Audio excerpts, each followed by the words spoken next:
मोठीवाली नसतात, आणावं लागेल मोठी वैभवडी. हो नारळ कपडा काय नाही मी जाणार आहे आणतो.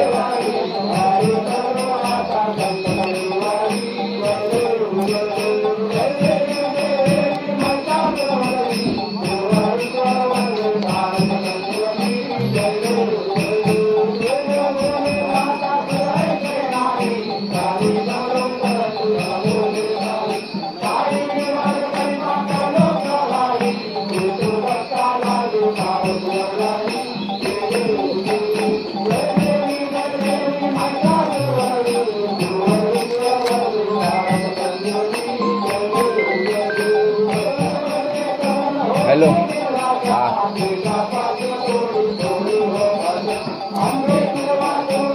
आणि तर मी काय म्हणतोय, फक्त जा आणि अशोकडे ना ते चेक घे.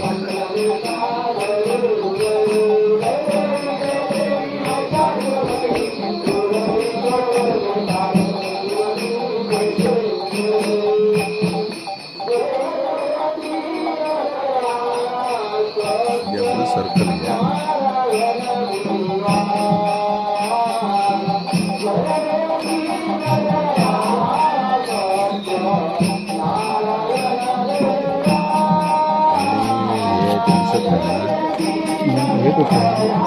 देवी वैते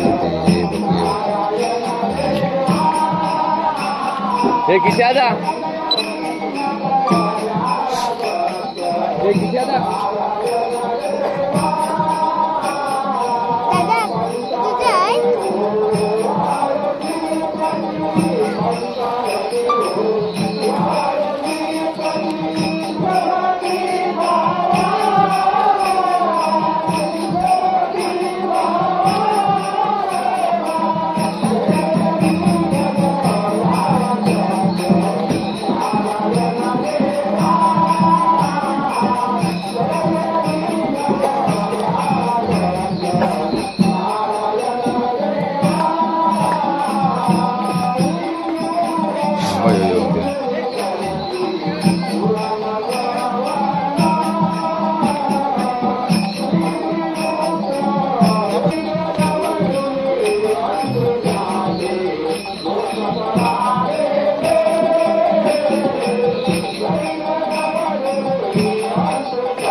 इथे थांबा. यशा मागं पण तर बघू का? बघ दिसता काय दादा थांब जरा. मला बघू दे. मला पण बघू दे. आम आता काय बाहेर आरती होते मग येवे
मला पावणार आहे.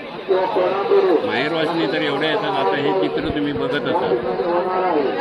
पहिला मंगळवारनं हा 5वा मंगळवार आहे. प्रत्येक मंगळवारी अशीच गर्दी असते आणि लांब लांबवरनं ह्या माहेरवासनी किंवा सवासनी वगैरे ह्या येतात पोटी भरायला. नंतर नवस बोलले जातात, नवसाला पावली जाते देवी. आणि तिची काही आता अशी आहे, तिची पुजारी नव्हती. पहिलं मंदिर वरती कड्यावरती होतं, वरती डोंगरात होतं. ती पुजारी नव्हती, ती गरोदर होती आणि तिला त्यावेळी जाता येत नव्हतं पुजायला देवीला. म्हणून म्हणजे गरोदर असल्यामुळे जाता येत नव्हतं. म्हणून ती तिथेच थांबली आणि देवीला साकडं घातलं की देवी आता मला वरती चढता येत नाही, तेव्हा तू काय ते. त्यावेळी देवीने आकाशवाणी झाली की तू पुढे चल, मागे वळून बघू नको, मी तुझ्या पाठून येते. आणि ती वर्ण डोंगरातनं इथपर्यंत आली, इथं नदीपर्यंत आली आणि नदीच्या बाजूला तिला पोचून आलं. काय खरोखर येते की नाही हे बघण्यासाठी तिने मागे बघितलं ती वरती कडा दिसतोय. त्या कड्यावरनं मोठा असा स्फोट झाला आणि त्याचा एक खडकाचा तुकडा म्हणजे दगड तो येऊन तिच्या पाठीमागे पडला आणि ती देवी तिथे स्थापन झाली.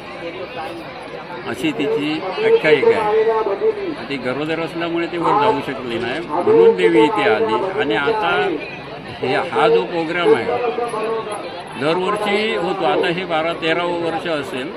स्वतः मीच स्थापन केलं आहे हा प्रोग्राम. मी पहिले 3 वर्ष स्वतः पूजा वगैरे घातली, सुरुवात केली.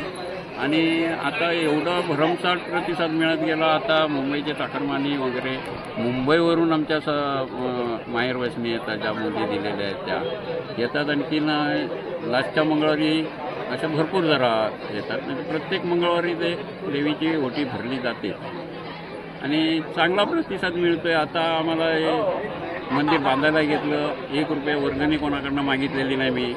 पहिल्या वर्षी ज्यावेळी मी पूजा इथे बांधली त्यावेळी लोकांनी कोणी 10 रुपये, कोणी 20 रुपये असे म्हणजे इथे आलेल्या लोकांनी दिले.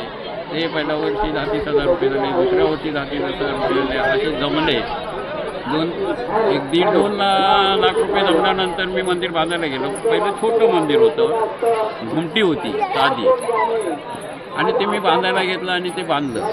झालं कसं की कौलं होती वरती, म्हणून मी म्हटलं आता काय करायचं, गाळायचं, माकडं वगैरे वरती उड्या मारतात, त्याच्यामुळे पावसात त्याचा त्रास व्हायला लागला. म्हणून गेल्या वर्षी मी अशीच गर्दी होती आणि ह्याच प्रोग्रामला आव्हान केलं मुंबईतल्या लोकांना, गावच्या लोकांना की बाबा हे असंच आहे, मला वरती स्लॅब टाकायचं आहे, स्लॅब आणि वरती कळस बांधूया म्हणून आव्हान केलं. तेव्हा तुम्ही माझा सत्कार करत होते थोडक्यात.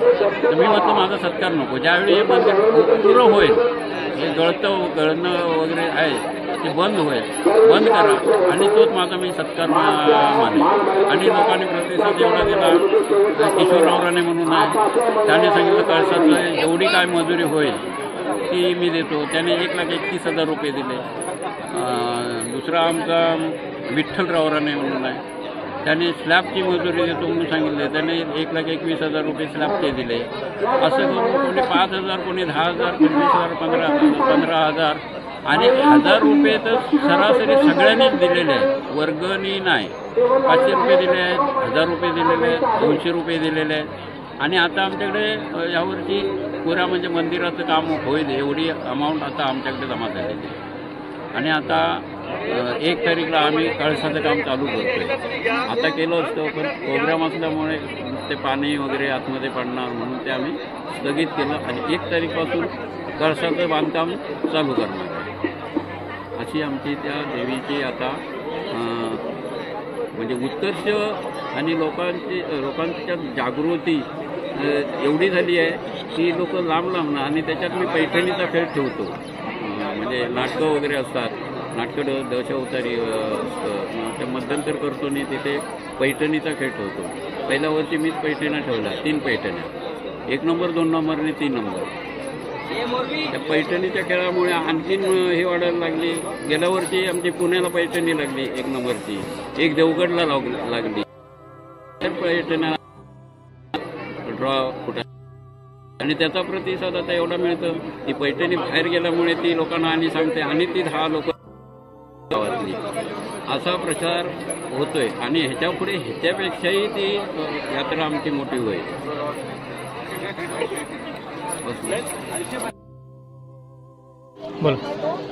नमस्कार, मी विठ्ठल त्र्यंबक रावराणे, जन्मच सडोरे गावाचा आहे आणि 10वीपर्यंत शिक्षण हे सडोऱ्यामध्येच झालं आहे. त्यामुळे वेताई देवीचा महिमा हा जन्मापासूनच आम्हाला माहिती आहे. आई वडील आमचे सांगत होते. जत्रोत्सव हा 10-12 वर्षापूर्वी विजय रावराणे यांच्या पुढाकाराने चालू झाला. आज त्याचं हे मोठ्या प्रमाणात स्वरूप झालेलं आहे. आणि देवी ही नवसाला पावणारी, माहेरवाशिनीच्या नवसाला पावणारी आहे. आणि त्याप्रमाणे हे संपूर्ण जे गर्दी दिसते त्या देवीचा महिमा असल्यामुळंच दिसते. तेवढं देवीचा प्रचार झाला नाही, पण आता ह्याच्यापुढे आम्ही तो प्रचार करून पुढच्या वर्षी ह्याच्यापेक्षा जास्त प्रकारे जत्रा भरली जाईल त्यासाठी प्रयत्न करू. धन्यवाद.